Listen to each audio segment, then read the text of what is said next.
just start off by saying hi and thank you to Ross and Jane for agreeing to do this seminar, and to David Cook, who's standing in for Coleman and is going to talk a little bit about Skerries. If you run out of time, I'll say a few words about Sri Lanka at the end, but I don't think that's particularly important. So, David, I gather you're going to start and just remind us all what's coming up and what Skerries are planning for next year. And then we'll get into Ross's and Jane's presentation. So thank you all three. Of course, we would all be here now were it not for other events. This is the week. The good news is that the weather has been terrible. So it's been quite cold and it's been very windy. So we were sailing actually on Sunday here, and an almighty squall came in the middle of the second race, and a whole load of boats went over. We were just speculating there probably would have been 30 or 40 boats over had the Worlds been going on at that particular time, because we abandoned the race, but we would have sailed on had it been the Worlds for certain. So it's been very windy actually every day, more or less, apart from yesterday, which would have been delay day. It was quite, and also it's been not particularly sunny. So maybe next year the weather will be better for the same week. This weather seems to happen quite a bit, David, in Ireland, doesn't it? Wasn't there a previous championship where a squall came through and half the fleet fell over? Yeah, and the Coast Guard were cold, and yeah, all that stuff. I was there. Yes. So, and also I was just speculating, or I was just thinking last week, my God, it would have been a hellish week for me, the week before the thing, with all of the things that needed to be pulled together. So I'm kind of relieved in a way, but then again, I'm losing another year of my life, so that's not a very good thing. So just in terms of what we're doing, actually they're doing a nice refurb of the club at the moment, so that will be ready for next year, and making a nice wet bar downstairs for when the bars open here on the 10th of August is the projected date for the bars to open in Ireland. Although we had 81 cases today, so who knows? That's a big jump for us. So we're going to have a one-day regatta in the Skerries during our own Skerries regatta towards the end of August.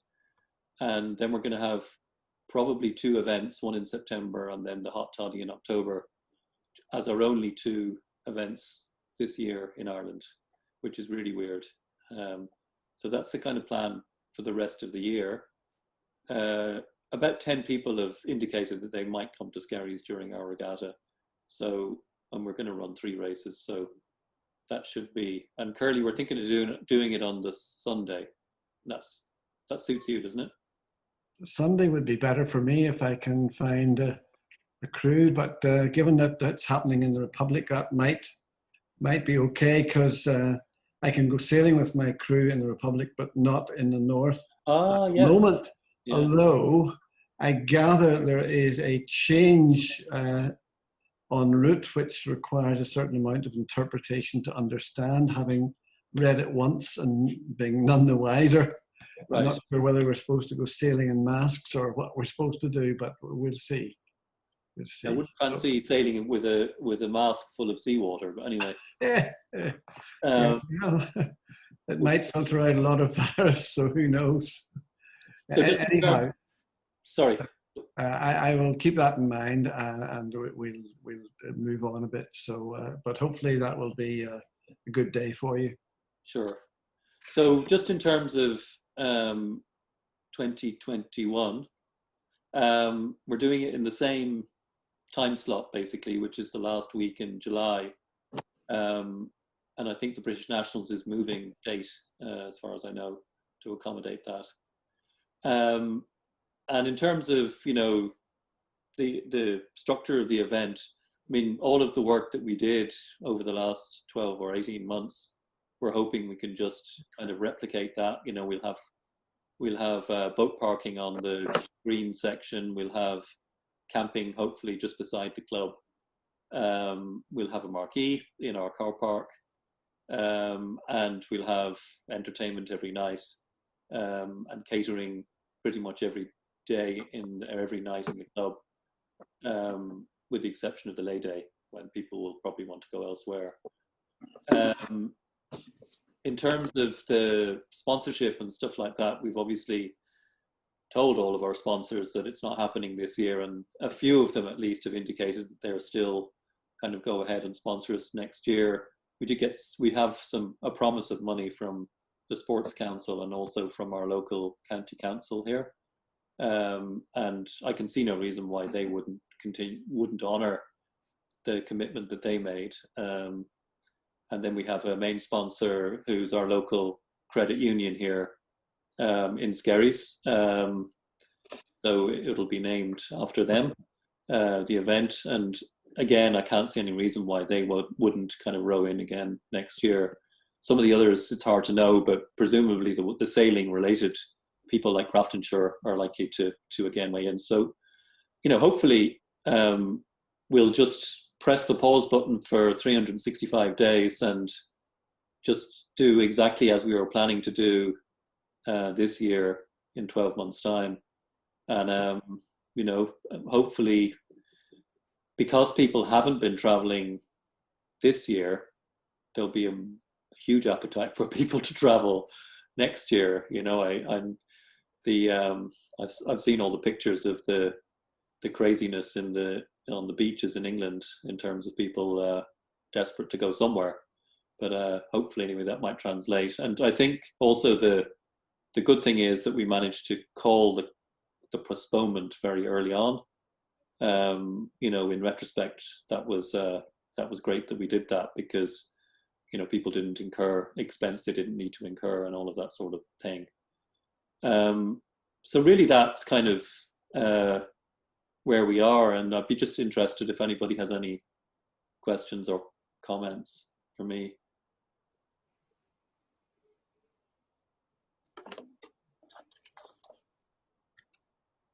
But anyway, we hope, hopefully. David, it sounds like your facilities will actually be better in a year's time if you've got a wet bar. Yeah, so it's interesting actually, because we've started sailing down here 2 weeks ago now, and we've had 20 dinghies out on a Wednesday night. So it's amazing that the pent-up demand is incredible. So we've had, I don't know, something like 60 sailors on the water on a Wednesday night and for the last 2 Wednesdays. And our membership of the club didn't decline this year. Everybody paid their membership, despite the fact that everyone knew they wouldn't be sailing for a good part of the year. So financially, the club hasn't had to pay for things like a punt man and all that kind of thing during the year. So the financial situation of the club is actually better than it would have been, had we been sailing. And they've used, and a wealthy member of the club has given quite a big chunk of money to the club in order to do building works on the club to improve it. We have a new balcony on the front with a glass fronted balcony, and as I said, we've done a huge refurb of the room downstairs and the stairs going up to the clubhouse upstairs. So in many ways, and also of course because the club has been empty, they've been able to do that without having to interrupt sailing. So it's been fortuitous in a sense that we've been able to do a lot of those things, and financially, as I said, the club is actually in a slightly better position than it was.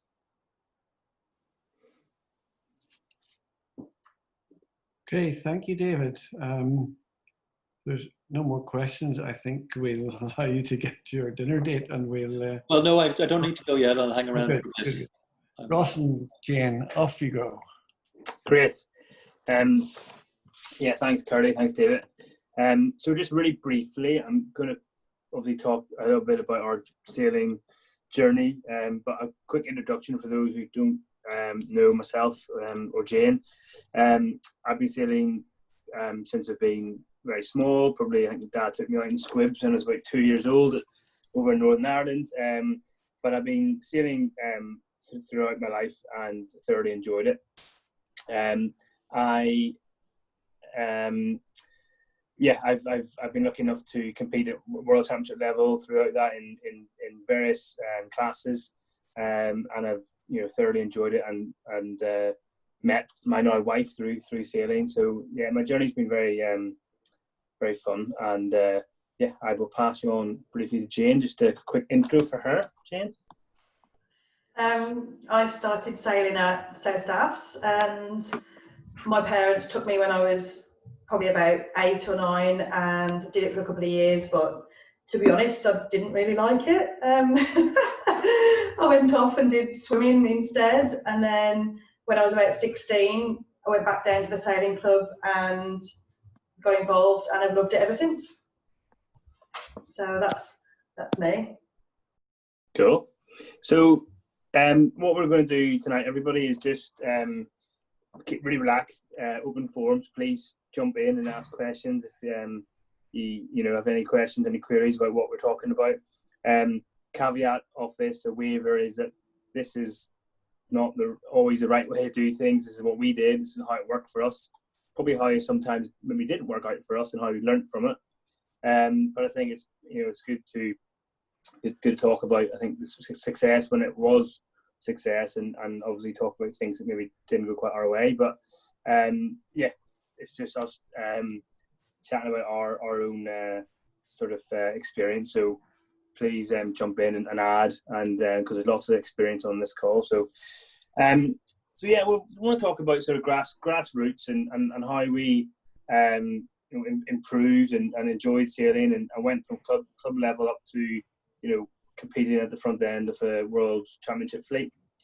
For me, I'm quite passionate. I'm very passionate about grassroots sport in general.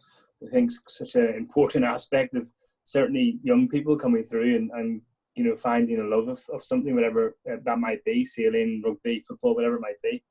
And obviously, like I said earlier, Jane and I got 2 young boys, and I'm constantly thinking about when to introduce them into sport and thinking back to what I did, what my parents helped me out with, and how that worked. And obviously with a lot of the squads and things over in England, and getting very, very competitive and lots of travelling, and that's something I never really agreed with, to be totally honest. And in terms of my story, with the grassroots level, I started sailing at Royal North Ireland Yacht Club in Northern Ireland, just in about the yacht club, with similar age kids, crewed MERS. My first national was in '96, which I was 9, I believe, or just turned 10 actually. I crewed until I was about 15, which I think in hindsight was a really, really good move. At the time, I probably wanted to helm earlier. We just didn't quite have the funds to go and buy a boat, or a good enough boat for me to go and compete at a decent level. So I crewed and crewed for 4 or 5 people. And actually, in hindsight, changing different helms, I think, was a really important aspect of my learning at that young age. Not only did I sail with people of similar age, I sailed with a couple of adults, Mike Hill, Des Clayton, who were top sailors in the MER fleet. So I learned to sail not only at the back of the fleet, in the middle of the fleet, but also at the pointy end of the fleet as a crew. And I think that was really important to my development. I didn't realise at the time, but when I started helming when I was 16, I jumped to sort of top third quite quickly. Although I did sail with my sister for a year, which didn't really work out that well. That was certainly an interesting time, but jib sheet's been undone and let go on the first beat because I might have talked to her quite in the wrong tone of voice, I then went on to just the helm until the helm MERS at the club until I was about 18, 19, and back in Ireland. In those days, that was a done thing in MERS. The fleet was, generally helms were around about 14, 15 to about 20. before we went off to university. In terms of why I thought it worked and success back then, the Ireland mirror fleet in terms of the world level was extremely good. We had, I think, three, I could be wrong here, maybe 3 or 4 world champions over a sort of 10-year space. And I think the success was down to excellent in fleet sailing, which I think is getting better in England, but I think also GPs that's a really strong point of a GP fleet, because generally speaking there is really good fleet sailing at a various amount of clubs around the country, in Ireland and in England and in Scotland, and I think that's the success. Sailing against the same type of boat week in, week out, for me it's where it's at. And I think my focus back then was, we saw, guys in Ireland who were winning world championships. We had one of the guys at our club, Chris Clayton, won it in Australia in 2003. And he was in our club sailing on a Sunday, and he went and won the Worlds. And that's what you look up to as a 16-year-old lad. And having that level of competition at your local club, I know it's not always going to be available, but there is definitely regional clubs where you do get good club sailing. And we didn't travel. We did our 4 events a year, 5 events a year, which I think is probably back then was plenty, but we sailed in good, strong club fleets. And I think that was a really key aspect of I guess my early days. I'm just going to stop there and pass on to Jane, just to get a bit Jane's sort of story and journey up to that sort of that stage, because it's quite a bit different to mine. And I think it's quite a good story to hear. On you go, Jane. Yeah, I would have said my journey started at about 16. I didn't really do much before then, and I was down the sailing club and just got asked to crew, and I literally fell in love with the sport there and then. And yes, from that age. Sorry to interrupt. You have to tell them why you joined the sailing club at age of 16 when you didn't really like sailing. Maybe I had a boyfriend who lived down the road, and he wasn't in. It was before mobile phones. but I went down and was just hanging around and got into sailing and loved it. And from that moment on, from that day sailing, I sailed every single day the club was open. I think I sailed Tuesday night racing, Wednesday night practicing, Thursday night was youth night, Saturday was free sailing, Sunday racing, and I would sail with anyone who I could get, anyone who needed a crew, I would be there. Anybody, I'd sail my friends, I'd sail with, the old codgers down the club who just wanted to, sail around, and I would do anything. My first nationals was in 1999. I was 17. So I'd only been sailing properly for just over a year, and I went to the nationals at Mounts Bay, and it was the scariest, most fun thing I have ever done. I sailed with a guy at the club who didn't really know what he was doing, and the waves were bigger than the boats, and it was brilliant. I loved it, and I made some brilliant friends, which kept me in the sport. At that Worlds, there was a really, really big group of teenagers who sailed, and that's what you do. You go and make friends with that crowd. They're doing all the events, so then you have to do the events if you want to catch up with them, because they live, the other end of the country most of the time. So yeah, that was my route into sailing and why I wanted to do it. Brilliant. I guess it's probably a good time just to open up to any questions, just up to now. If there's any questions or any stories of similar experiences from any of the audience.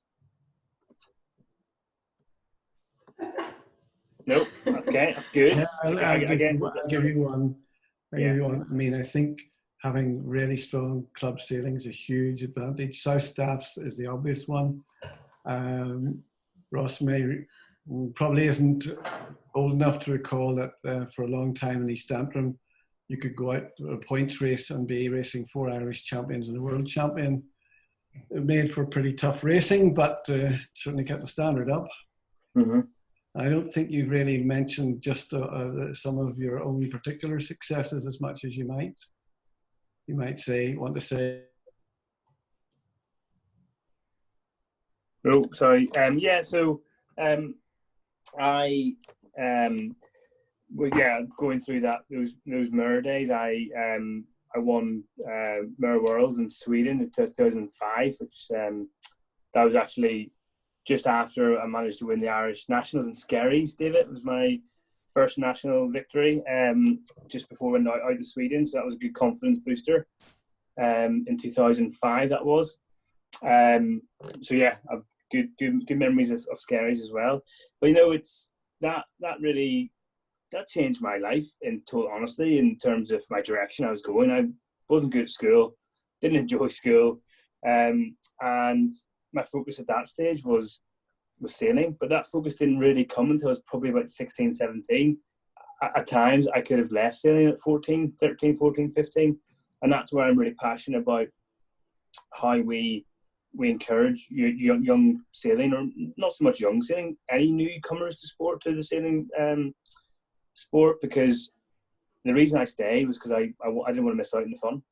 People going to events and having crack, and I enjoyed that. And then I stayed to a point where I then got competitive, and then that drive was to go and get better and better and better. And the year I put the effort in, and listening to the guys talk on Tuesday night, Mike and Shane and Ian, the key focus from all of those sailors is they've done a lot of sailing at one stage or another. A lot of sailing. Like when Ian and Andy, came into the class, and then as young guys, and then overnight went from Silver Fleet to winning the Worlds pretty much. And Ian mentioned they sailed pretty much every day in the summer while they were working up in Go Through Sales. That's what the difference makes. And whenever I really improved my mirror days, I was working full time at Tesco's while I was kind of not sure what I wanted to do in my life, and I was sailing 4 times a week, Tuesday night, Thursday night, Saturday, Sunday, and my boat handling was really quite good at that stage, and I still say to this day, boat handling and boat speed make you a tactical genius. Makes you look good. It gets you out of trouble, and that's something that every single person can do. It's free.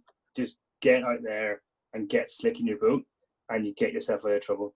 That was kind of my success early on. But that then led to my career. My early career, I guess, was I went off to England to work for Pennell and Bax as a sailmaker for 7 years, and that's when I learned, quite a lot about different classes, and you're in a work environment with the likes of Ian Pennell, Alan Bax, Dave Wade, Tom Gillard. These are multi world national champions, and you then improve even further from that. So that was my kind of going through that aspect. And I had a big wake up call, to be totally honest, when I moved to England, sailing in gaff rigged mirrors, and then moving into fireballs and scorpions and GPs, and with spreaders. What was a spreader? I was saying, I didn't really understand all this deflection and stuff. So that's a new journey that you have to really learn and pick up as well. That was kind of up to that stage, and then going to the sort of next stages, because obviously the mirrors was successful, and it was good standard, but stepping into the adult classes was another big step up, and I found it out quite quickly. And I didn't start sailing GPs until I was probably 2009. I think it was Abersoft Nationals, so about 4 years after the mirror victory. And I teamed up with a guy from South Staffs. So I then met Jane, who got me stuck over in England for a while, and I moved up to her neck of the woods in the West Midlands and joined South Staffs and teamed up with Ed Bradburn, who was a very good ham in his own right in OKs, and he's done quite a bit of GP sealing at the club. And he was coached by me. He was coached by Jane, yeah, absolutely. But I guess that's a really important topic to come on to in terms of how that benefited me joining South Staffs as a new GP sealing. Mike Senior actually took me out in his in Races Rocket actually before he sold it for the first time, and I knew Mike really from a bit of fireball sealing against him and bits and pieces, but not really that well. And he said, "Ross, come up and crew for me in the GP at South Staffs." And I can honestly tell you, I have never been so battered and bruised in my whole life. We did 3 races.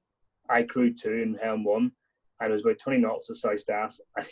I was absolutely knackered. And at that stage, working up in a hot, sweaty sail-off, I was fairly fit. And but I really knackered me out. And I have the utmost respect to any GP crew out there. And I think the piece about GPs, which we'll go on to a bit later, is I love the fact that the crew, quite rightly so, gets the reward and the recognition that they should, because in many classes and in many countries they don't. So, and I learned that quite quickly, that you need to sail GP well, you need a very good GP crew, is my opinion. And I learned that very, very quickly because I knew how bad I was when I crewed for Mike that day. But when I sailed up in South Staffs, you've got Dave Young, Justin Jones, Mike Senior, Chris White, all these top guys that you're racing against, Jane, racing against day in, day out, and that just gets you on and gets you better. It's about sharing ideas and asking questions to people who are better or beating you at the time. And you'll find that people in sailing like to share what they do, generally speaking. Might not be 100%, but generally speaking, they'll share their ideas and they'll help you. And I find that massively going up to South Staffs, and I was very quickly become best mates with most of those guys up there, and hearing how they look at details and go out tuning, and that's the real difference. I feel that club sailing can give you. Kind of just as a bit of a caveat to that, and something that I was again quite involved with at South Staffs, was there's a lot of club sailors who don't go elsewhere, and you get to a stage whatever stage you are in, once you get comfortable, whether you're young or a bit older or whatever, once you get comfortable with club racing, it's quite a nice feeling to go out and win and do quite well at club.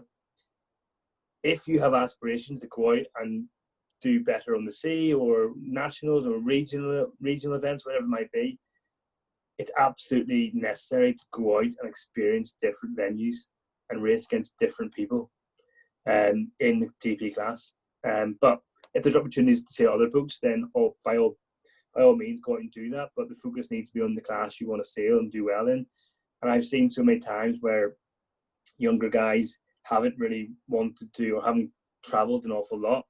And that's one of the downsides to a really successful club, because some of the young guys, you can get quite good racing, but I feel you need to go out and experience different environments and learn, because like Ian Dobson mentioned Tuesday night, it's all about experience. The guys who are winning are more experienced and they're making less mistakes because they are recognising that potential risks. And staying in the same water and staying against the same people, you're going to limit yourself. So I guess that's sort of another good area to potentially just slow down a little bit and see if there's any questions around that so far. Because I'm conscious of flying through things. So do you guys have any thoughts or any questions? Just on the journey theme, I remember that you were supposed to be moving back. Have you actually moved back? Yes, yeah. Jane and I are back in Northern Ireland now. So since when? December. Yeah. Okay. Very good. So yeah, we're back now. So we'll be doing a bit of GP sailing.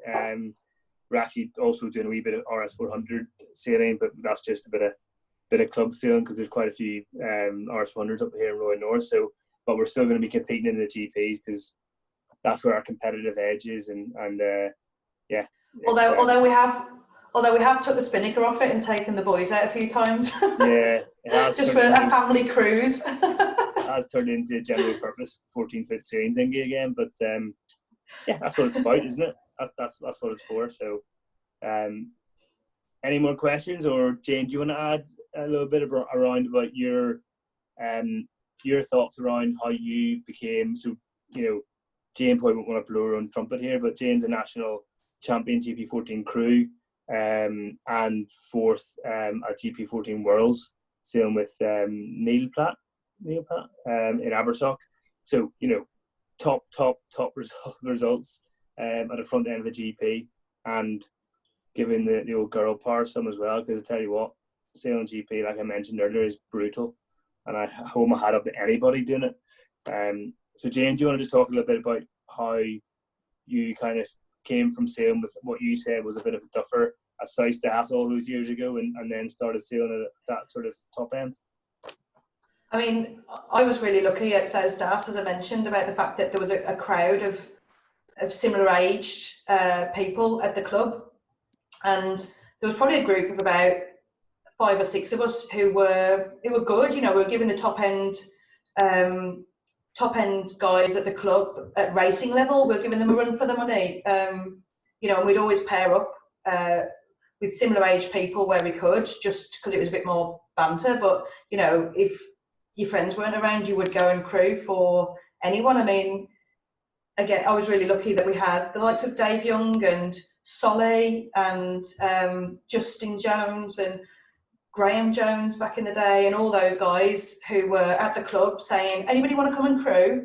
And you'd learn so much doing that. And I remember going round, and you know, I didn't have much on. I mean, I didn't really, sailing was what I wanted to do. So if somebody said, do you want to come away for a weekend sailing, I'd be like, yes, anywhere, I don't care, just let's go and have fun. And but at the club, you know, you would still be there every single Tuesday, every single Wednesday against your club sailors. And I noticed that the few of us that were doing the circuit, or you know, the odd event anyway, were improving. We were improving faster than anyone else, because we were crewing for really good guys. You know, I didn't really helm at high, you know, at events until I was a bit older and had a bit more experience, but definitely crewing for as many people as possible will get you good quick. But the thing that accelerated, I think, I remember, obviously because I was late into it, the thing that, not compared to some people, but but the thing that accelerated how good around the boat you got, your boat handling, was we were really lucky that Plasmeni back when I was a youth was a really big thing. It was really competitive to get into Plasmeni, and there was a hell of a lot of youths.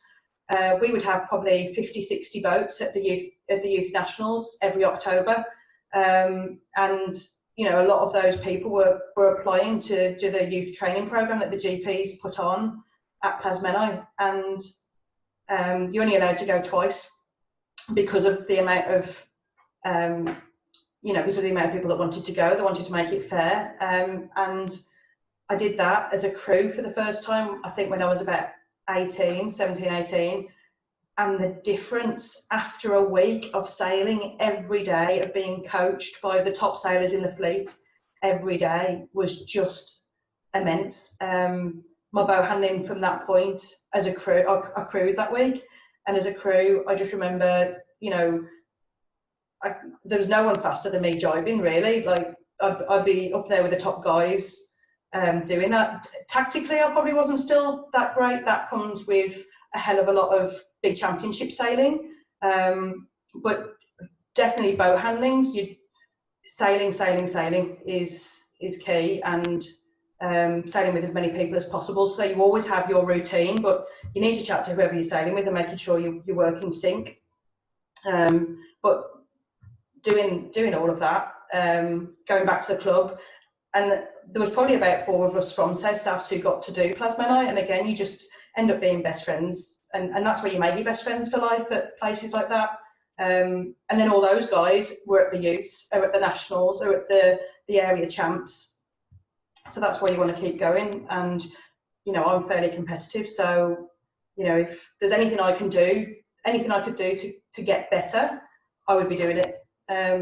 It's a team sport, and I knew I wasn't the best. I hadn't been sailing for as long as a lot of people, so I wasn't the best at the time. And whatever I could do to get better, I was doing.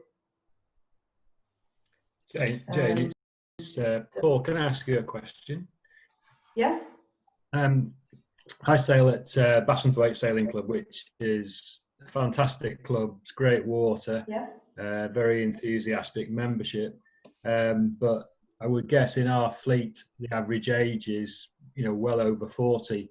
What was it that South Staffs did to encourage teenagers to stay sailing? Because they sail till about 14, 15, and then they go off and do other things, and we never see them again. And I just wondered what South Staffs did to maintain or get teenagers interested in sailing in GPs and then keeping them in them. I think the main thing that we've been quite lucky with is that there's always been a pocket of people that age. We've never. I've been to sailing clubs where there's nobody for similar age. You know, you bring your 14-year-old child along, and there's nobody at the club that age. There's only 40-year-olds, and I think that's really hard to then build it up as a club to get more youths. But South Staffs have always had that. But one of the things that they did, which I agree with, is that they didn't give in to the RYA, who were heavily trying to push lasers and squad boats at the club. And South Staffs dug their heels in and said, we are a family club. We don't want single-handers like lasers, where all people want to do is come to the club, go sailing and go home, and aren't interested in bringing their family down. They're not interested in coming to the socials. They're not interested in doing their duties. They just want to, you know, and South Staffs are very passionate about the fact that they are a family-orientated sailing club. So the youths didn't really have much option other than to come and sail with the adult classes. You know, at the age of 12 or 13, you're getting the kids into GPs and larks and fireflies and OKs and solos, and you're getting them into those fleets that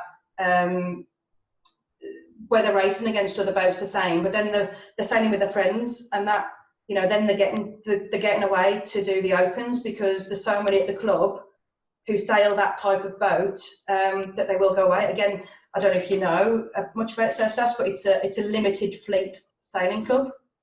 So you can't just come and sail any boat you fancy. You have to sail one of the types of boats that's there. And yes, you put off the odd person who wants to come along and bring their RS400 or whatever boat they've got. But anybody who's learning to sail or is already at the club will then sail against, you know, buy one of the club boat, that type of boat, and then you've got more competitive racing. You know, we have probably one of the biggest GP fleets in the country, and that's because there's not much choice. You can't join South Staffs and sail anything else if you want to be competitive, and that's brilliant because everybody wants to get better in that boat. You're racing, and that's why you're going to get so. That's where you're going to get better. Yeah, and the youths. Sorry, go on. I was just going to say at Bassenthwaite we have it's similar but not quite the same. So we have fleet racing, but if somebody turns up with a different boat and they want to join, then they'll get stuck into the handicap fleet. The downside to that is that the handicap fleet over time grows and it weakens the fleet racing. When I first started sailing GPs, and it's a long time ago, in the 1970s, I sailed at a club that the only class was GPs, and you had to earn your spurs in the Saturday fleet before you were allowed to go and sail with the big boys in the Sunday fleet, and that was fantastic because you know, all you sailed was GPs in big fleets. But sadly, those days have gone for a lot of clubs now, and it's a hard job to get back to the stronger fleet racing that we used to have. Yeah. I think just I mean, to add to that in terms of what I've noticed from South Staffs, being I was an outsider to start with, was the youth Sunday fleet was fantastic. It's focusing very much on, I don't think it probably was deliberate, but it's focusing now on how Ian Walker is pushing RYA in terms of youth sailing. He's pushing no more squads or no more national squads, surely, and it would be done. He wants young kids or people new to sailing to come and enjoy sailing for what it is, have fun, capsize, mess about, whatever it might be, to keep people interested in the sport until they make those friends. And with South Staff, they did that really quite well. And because there wasn't those RA classes, then if people wanted to leave and go and do the stuff, which some people did, and they went and did be very successful. Sarah Norbury went and did 470 campaign, for example. People do it, but a lot of the club sailors will then get better at the club classes. And I think once you can make those friends at that early stages, I think that's what keeps you in the sport. And I think we lose so many youth from the 15 to sort of 22 bracket because of outside factors, that people get, they don't find it as cool anymore or as interesting. But if you come up through with a group of 6 or 7 or whatever it might be, similar minded, similar age people, you do it for that reason because they're your mates. And then you get addicted to it, and that's what happened to South Staff year on year on year. So the people I grew up sailing with, I'd probably say there's only about 2 of them that don't sail anymore. I mean, there's people who have left the sailing club, but they still sail. The likes of James Goodfellow was one of our, he was a big part of the youth sailing at South Staffs for a long time, and he left GPs. He went off to uni, and at South Staffs we didn't see him. He's never moved back to the area, but if he's in the area, he comes down the club and sails. But he's come back to GPs, recently. A few of you might have seen him about. He's a very good sailor, and he was again one of those types of sailors who would sail every Tuesday, Wednesday, Saturday, Sunday. He actually didn't do as much championship sailing as some of the rest of us. His parents didn't take him as much, but he boat handling wise, he sailed from the age of 12 with his dad and got into a group of friends and stayed with the sport. And I think that is a big thing. If you've got friends that sail, in the teenage years, you'll do it. If you don't have friends that sail in those teenage years, you won't. You'll go off and you'll do something else with your friends. I think that's it. There's no secret solution. You've got to make sure that there's a few kids there. If you've got a group of 5 or 6 kids, then you're more likely to get 10 kids or 15 kids, and a percentage of those children, those are always going to go to uni and move away from the area. That's just a given. Some of them are going to be too good and move into Olympic classes and might move, the other way and do so many events that you never see them. But I think if you can keep 50% of your youths, then I think that's a good way of doing it. And that's also going to bring and it's also going to bring a good those kids, those youths that have started young are going to be, the guys that are going to be good. They're the ones that everybody's going to be looking up to in 10 years, because if you start young, you are going to be better. I'm not going to lie, you are going to be better than someone who started when they're 50. Definitely. So, that's... Yeah. Everybody knows every sport's the same. No, Jane, can I take it back one more step from that? Because I sail at Budworth, which also does fleet racing. I know Budworth. Yeah. It's not that far. And we're doing pretty good as a club, but hanging on to the youths is an issue for us as well as for a lot of other clubs.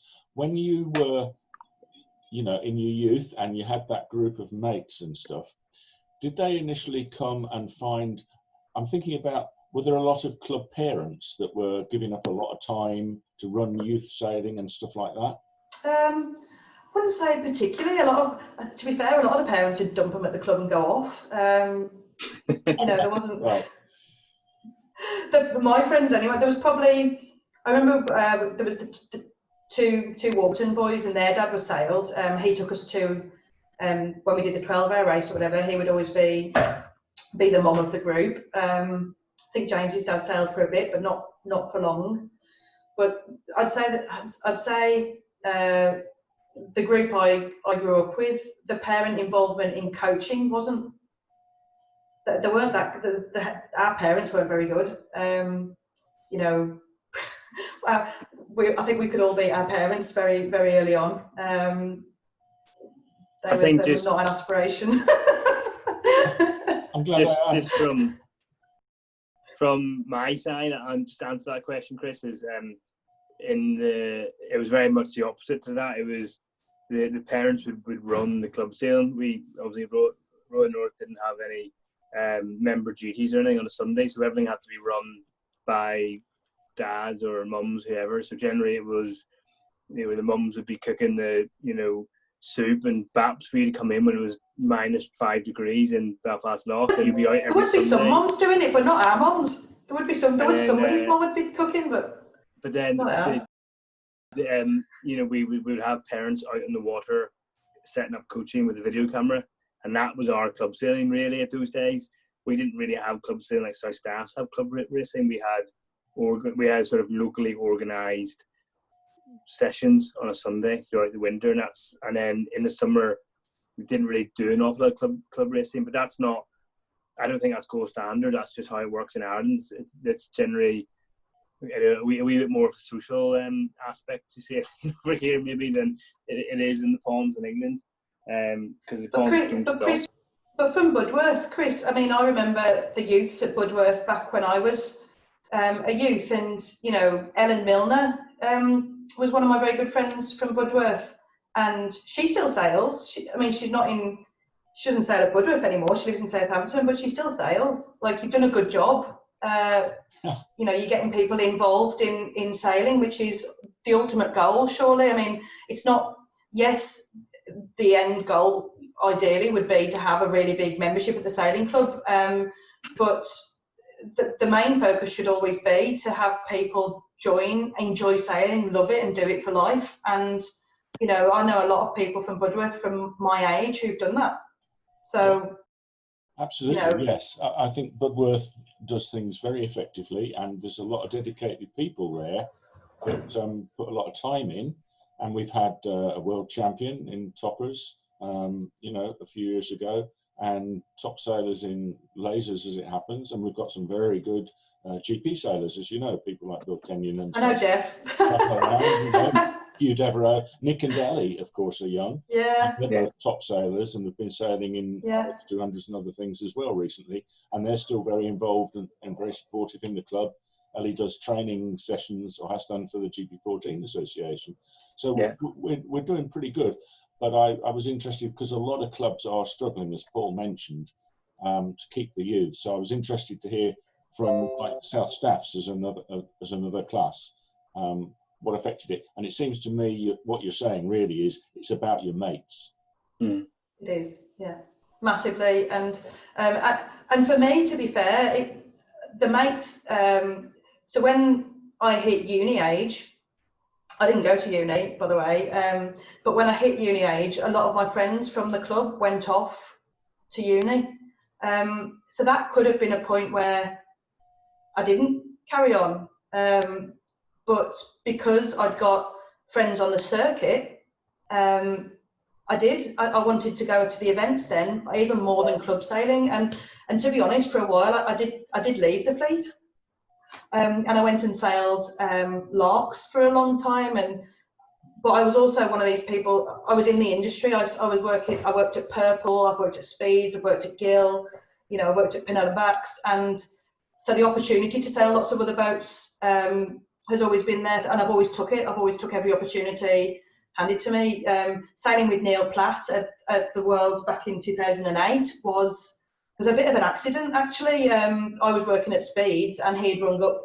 I think he rang up Richard to see if he was like, my crew can't sail. Do you know anybody who could do it? And I was like, is he any good?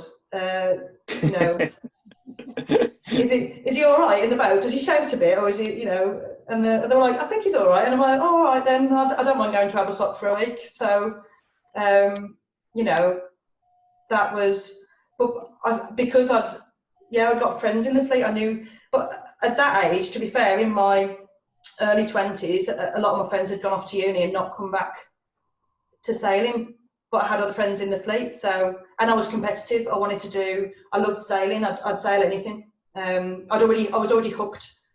I think if you can get them hooked before they're 20, then you've got them, you know. Again, the other stage where you could lose them is after university.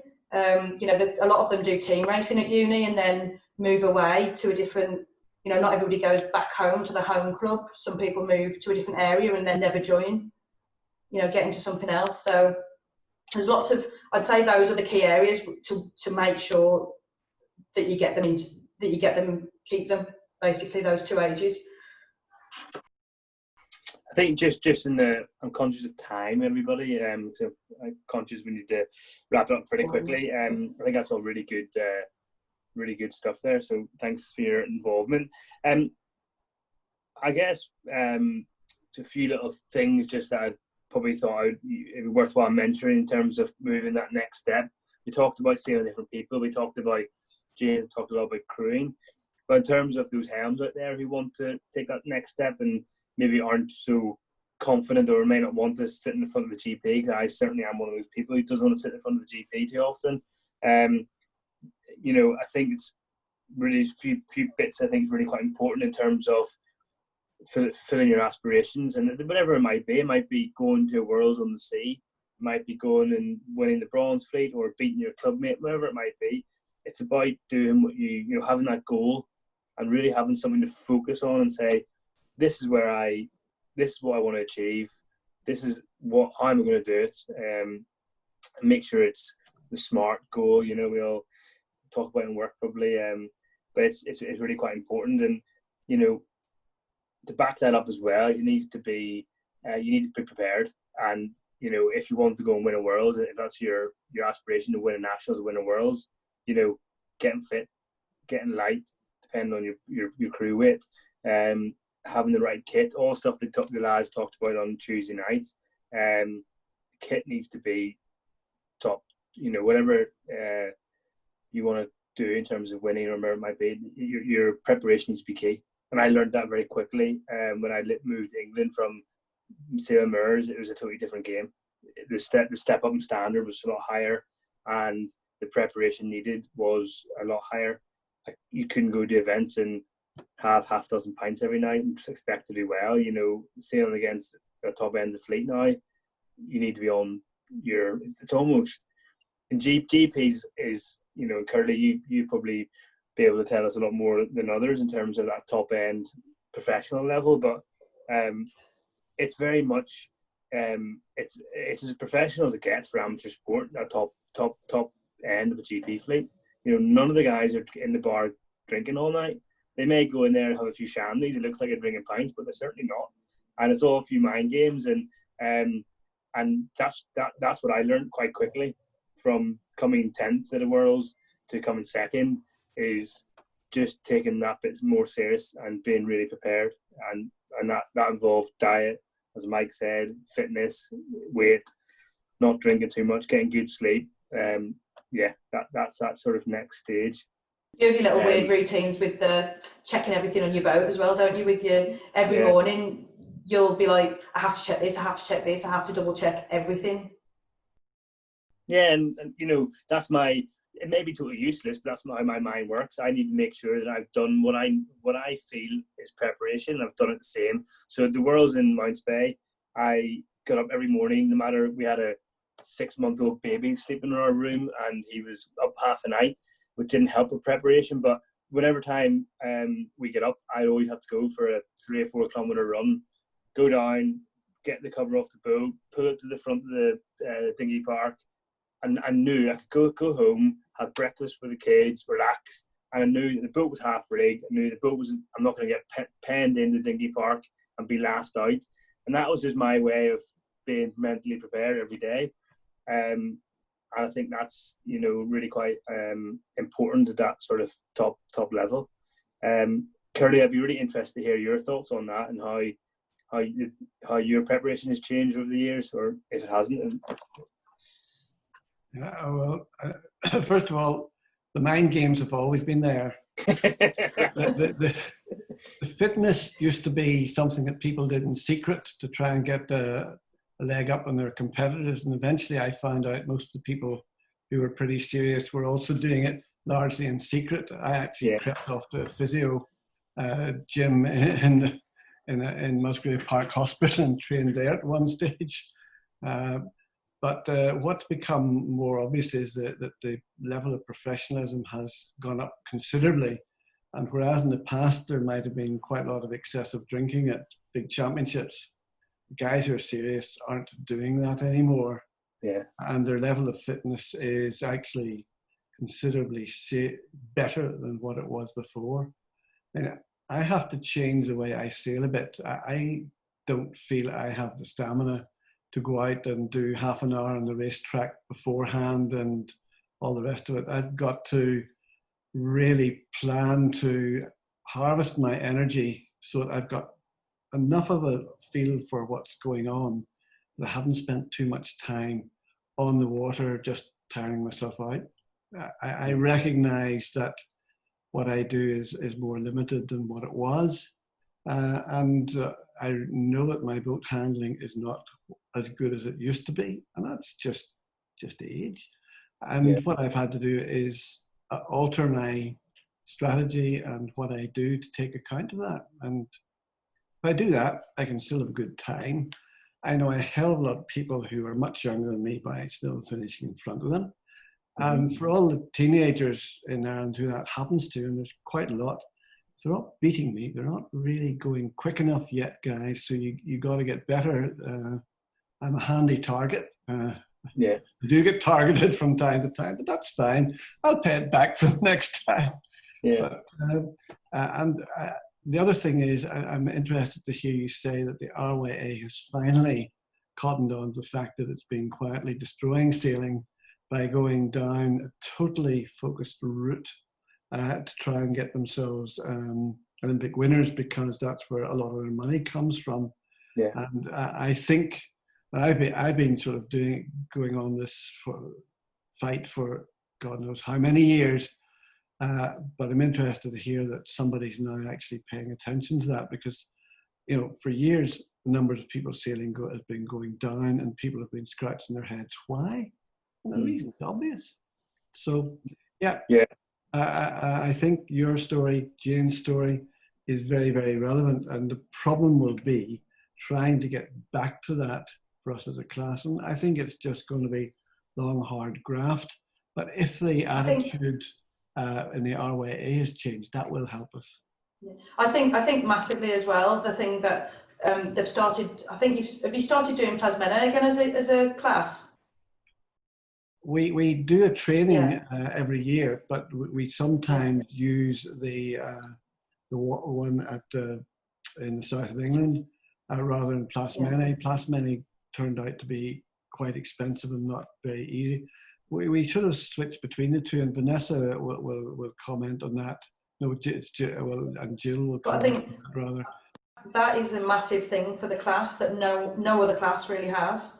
You know, that is where we were saying about people who are making friends, and even if they haven't made friends at the club, if they've made friends who they will know on the circuit, then they will want to go to events and see the mates. So for me, having a youth, any area, but like having a youth week where people gel and become friends for life and carry on sailing GPs is massive for the class. That's something that GPs have got that not many other classes have.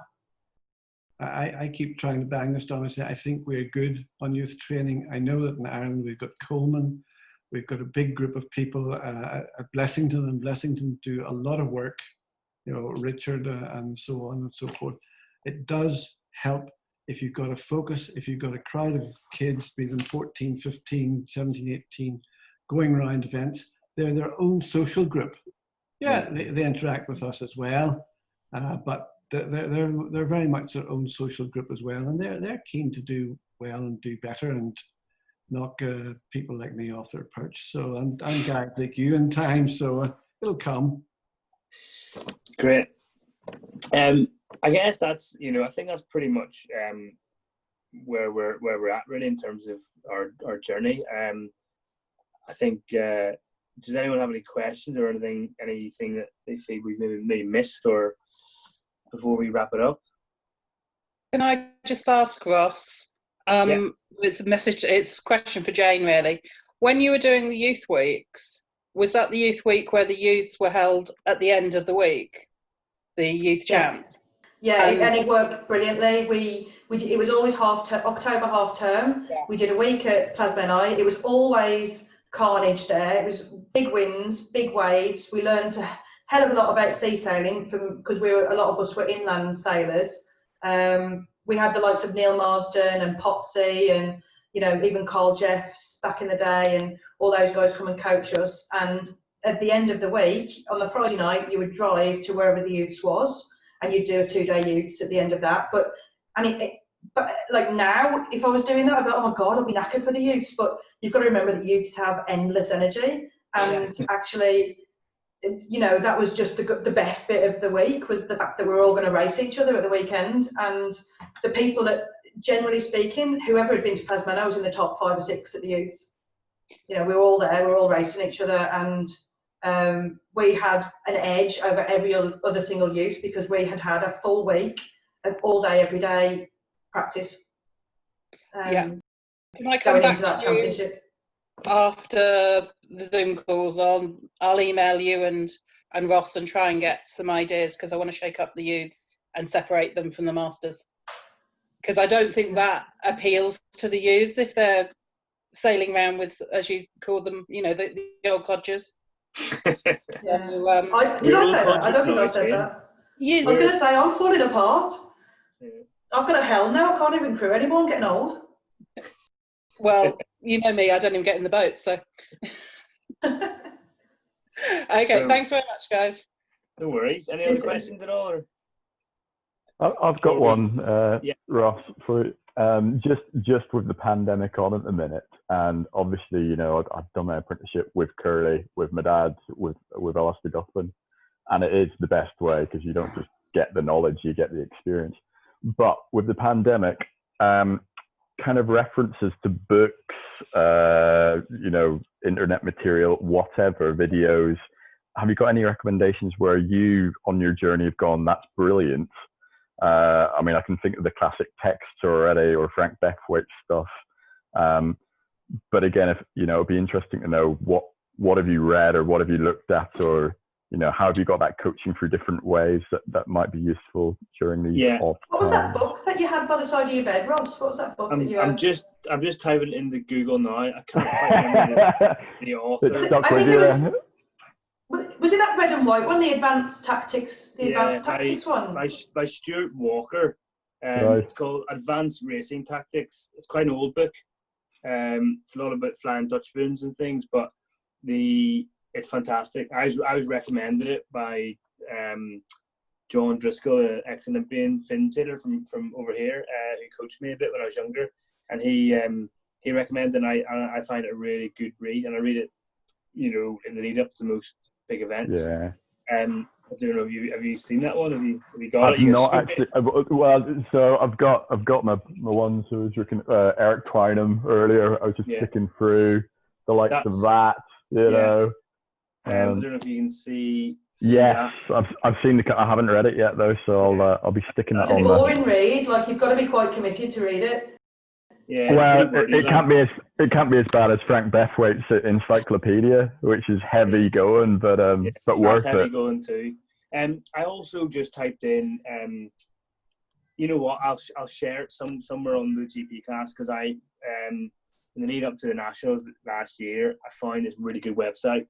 I can't remember the name of it, and one of my areas that I struggle with a wee bit is downwind tactics, and I spent a lot of time trying to improve that aspect. And there's some really good animations and some really good text around tactics around the wind shifts and things.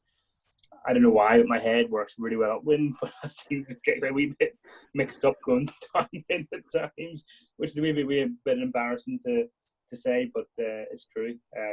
So I will share it with the GP class, and hopefully we can get a link to that somewhere, because it's quite nice. You like watching some videos, don't you? I remember before some of the champs, you'd actually go and look at. Luckily, the class, we've got quite a lot of footage from previous championships. Yeah. And you like watching watching some of like Dobson and Tunney downwind and stuff. You'd be like mesmerised, like I need to watch that again. I need to watch that I've again. been enjoying the one where Dobson and Tunney put it in. That's a favourite of mine. I really like that one. The only time I've ever seen them capsize is when the rudder sheared off, and they still came third. Oh no! Well, I'll show this one. His rudder is still attached, but it's going in. I was about just behind him actually in that race, but the footage on the website of Lou Nationals is fantastic, and because it's got every race. And actually, as Jane quite rightly said, I watched it quite a lot, and you learn an awful lot by watching the top guys. And Dobson and Tony downwind is something else. To that is platinum standard, and Mike and Chris as well, and I learned a lot from that. And definitely I would advise watching a bit of that as well for some GP practice, because it's brilliant. And obviously Kearney's Pathfinder and tack across on the starboard. It's a really good video to watch for lots of different reasons, to see bits of technique and things you may not notice. Yeah. It's almost worth noting who did well at that event and taking a few sail numbers down and actually watching it and then seeing how they started, what they were doing, and what they were doing when they were sailing, because that's what you want to aspire to almost. I noted that at the Abersock Worlds, it wasn't. It was I think it was Mance Bay. They did the GPS tracker bit. No, I didn't go to that Worlds. Coleman went without. But that was interesting actually, to go through and kind of pick out a few sail numbers and then see just from that kind of, because you don't often get that bird's eye view of the entire race course. Yeah. See kind of the wind shifts actually on the way up and what was happening. So that was interesting. But, Ross, do you guys, sorry to jump in, do you guys do a lot of your own video footage on the boat, a GoPro? I've got a camera. I've used it a couple of times with Ed. Jane and I haven't really actually done an awful lot of filming together. With ones we've only done a wee bit. We're quite. You're not very nice. I'm not very nice. You're not very nice. We've also got, like we said, to young kids, so finding babysitters all the time is quite difficult. So it tends to be, you go this week and I'll go the next week. But no, we do have a bit on there. It's definitely worthwhile using. I must say, whenever you sail with a particular crew or helm who you sail with for quite a while, and your boat handling is quite slick, it's probably not as important. But if you're starting to try new techniques and learn different things, it's absolutely important. That's one thing I noticed as well. Although I said in my early days, changing helms and crews was a good idea. Now sailing with Ed, this year we can have a year off, or even 5 years off at one stage, get back in, and after two hours, it's almost back to normal, because you just have this natural connection that you sail together so long in the same sort of boat. So I think the need for video footage is probably a little bit more less than it would be if you were maybe trying a new crew or just trying a new technique. Video footage from a RID is the answer if you can get that, but it's not always. And that's another thing that we did massively when we did youth training, was there was always someone videoing us, and that's how you learn your mistakes almost. You would watch yourself and go, oh God, look how far I'm sitting back, or or didn't do that as quickly as I should have done. And it is class if you can get video footage of yourself. That big learning curve. Wicked. Is there any other questions, or are we happy to move on to a quick Sri Lanka update from Kearney, or is that everyone? Wicked. Thanks, guys. Thank you for your time. Right. Let me just say briefly about Sri Lanka. As you know, this year's Worlds is next year. And had the Worlds in Sri Lanka stayed on schedule, it would have been a little over 6 months between events, which is obviously going to be financially crippling. Sri Lankans have agreed it would be a very good idea for them to also go back a year. So their Worlds will now be in 2023. The likely venue is still Negombo, which is a sort of little holiday town, lots of accommodation, various different prices to suit everybody's pocket. The big thing about going to Sri Lanka is the Navy's involved. The Navy is there helping you launch, helping you to recover. And because you're coming into a surf beach with a little bit of surf running, the deal is that you take your mainsail down, you sail around under Genoa, you spot a team that isn't doing anything other than waiting for their next boat, you wave to them, you agree it's going to be you, and you sail straight down the waves, and as you come in, they catch you, the two of you bail out the back end of the boat, and 8 of you carry the boat up the beach. It's wonderful. It's absolutely super. Sri Lankan hospitality has been fantastic. I'm really pushing this as far as I can. There are other possibilities that they may sail in Colombo itself, where they have a new facility. I know quite a lot about this because I've done a couple of optimist events with the Sri Lankans in Trincomalee, which was suitable for optimists, but not for GP sailors, simply because there is no nightlife there at all. Colombo might be different, but it's the same every time you go. The Sri Lankans can get themselves organized, although they're very last minute, but when they get round to it, they're very good.